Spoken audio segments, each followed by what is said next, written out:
প্রথমেই সবাইকে বলি, এই ভিডিওটা কিন্তু শ্রাবণ মাসের শেষ সোমবারের ভিডিও।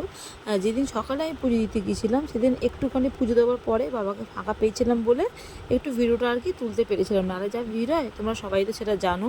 তো চলো, আমার ভিডিওটা এডিট করা হয়নি বলে যেটা আমি আজকে পোস্ট করছি। হ্যালো বন্ধুরা, গুড মর্নিং সবাইকে। আজ হলো শ্রাবণ মাসের শেষ সোমবার আর আমাদের পাড়ায় হয় অন্নকূট।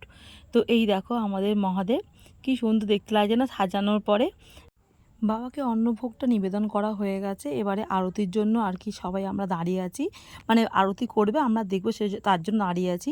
আর এখানে একটুখানি চেষ্টা করছিলাম বাবার সাথে একটু ফটো তোলার জন্য। আর দাঁড়াও তোমাদের দেখাই মন্দিরটাকে, দেখো কি সুন্দর করে সাজিয়েছে না মন্দিরটা, ভীষণ ভালো লাগছে। আমি হয়তো ঠিকভাবে পুরো তুলতে পারছি না, দূর থেকে তুললে পুরোটা কভারেজ হতো, বাট হলো না। যাই হোক, প্রচুর ভিড় ছিল বলে। আর এই দেখো এটা হচ্ছে মানে প্রথম ব্যাচ খাওয়া দাওয়া, প্রচুর লোকজন খাচ্ছে, মানে প্রচুর লোক, রাত্রির 12টা 12:30 অবধি খাওয়া দাওয়া। আর এই জায়গাটা রান্নাবান্না হয়েছে কিছুটা, এখনও মনে হয় কিছুটা হচ্ছে, ভাত এরকম গরম গরম হচ্ছে আর কি। তো যাই হোক, ভিডিওটা কেমন লাগলো অবশ্যই তোমরা কিন্তু বলো। আর এই যে শুরু হয়ে গেছে আমাদের আরতি।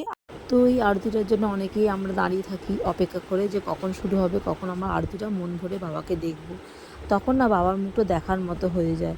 সত্যি কথা, মানে যেন জল করে, মনে হয় না যে বাবা স্বয়ং যেন ওখানে বিরাজমান বসে রয়েছে। যদিও আমাদের এই বুড়ো শিব সত্যি বিরাজমান ওখানে, আমরা সেটা আমাদের মানে এলাকা থেকে শুরু করে অনেক দূর দূরান্তের লোক সেটা বিশ্বাস করে। আর এটা কিন্তু সত্যি, আমাদের বাবা কিন্তু খুবই জাগ্রত, মন থেকে কিছু চাইলে বাবা কিন্তু আমাকে ফেরাবে না। তো যাই হোক, এখানে আমরা সবাই মিলে আবার লাস্টের দিকে শেষের দিকে খেতে বসে গেছি। তখন বাজে রাত প্রায় 12টার কাছাকাছি, মানে 5-10 মিনিট বাকি থাকবে, তখন আমরা খেতে বসেছি। যদিও শেষের দিকেই খেতে বসি প্রতি বছরই, এরকম টাইমেই দেরি হয়। বুঝতেই পারছেন, পাড়ার পুজো হলে যা হয় সবাই একটা আনন্দ করি, আমরা অপেক্ষা করে থাকি এই দিনটার জন্য। তো চলো, আজকের ভিডিওটা কেমন লাগলো অবশ্যই জানিও। যদি কিছু ভালো লেগে থাকে প্লিজ লাইক কমেন্ট করো আর আমাকে সাপোর্ট করো।